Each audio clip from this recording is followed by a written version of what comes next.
Hi, everybody. My name is Nanika. Bonjour. My name is Nanika. In this video, I will be offering a tip, a language tip. Language, French. First, you may be wondering where I learned French.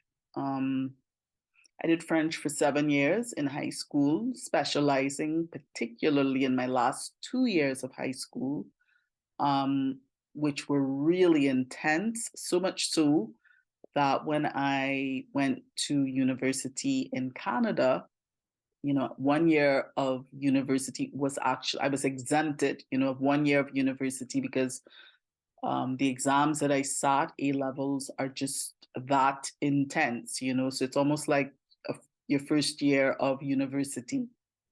So 7 years of French in high school. I must admit, I came up with my own strategies for mastering French. Maybe one of these days I'll share some of them.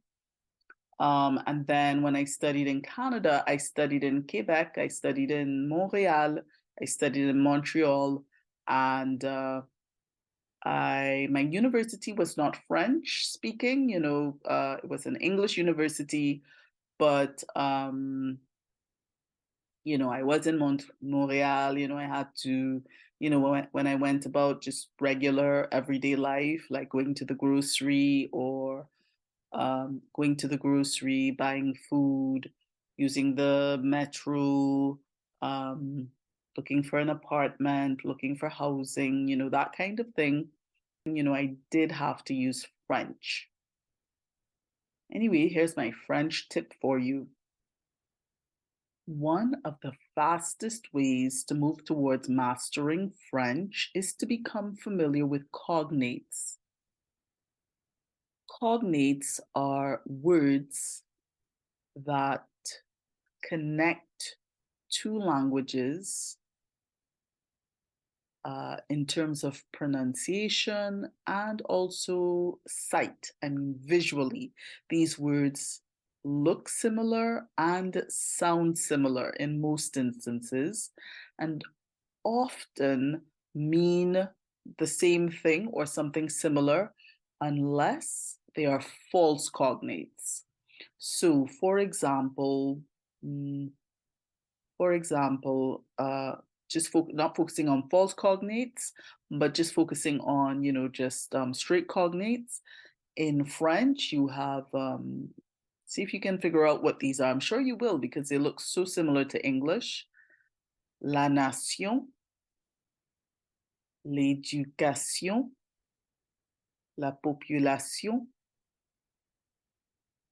Yeah, I'm sure you figured those out.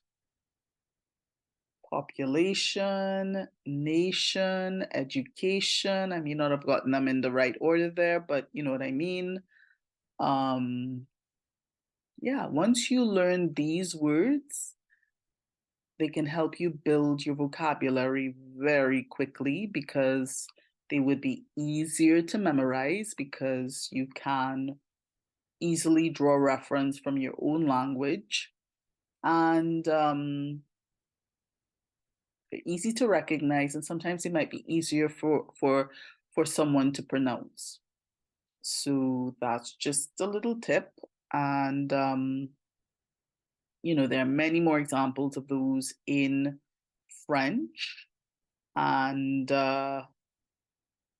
once you become familiar with a lot of these, you can improve your French, I think, pretty quickly.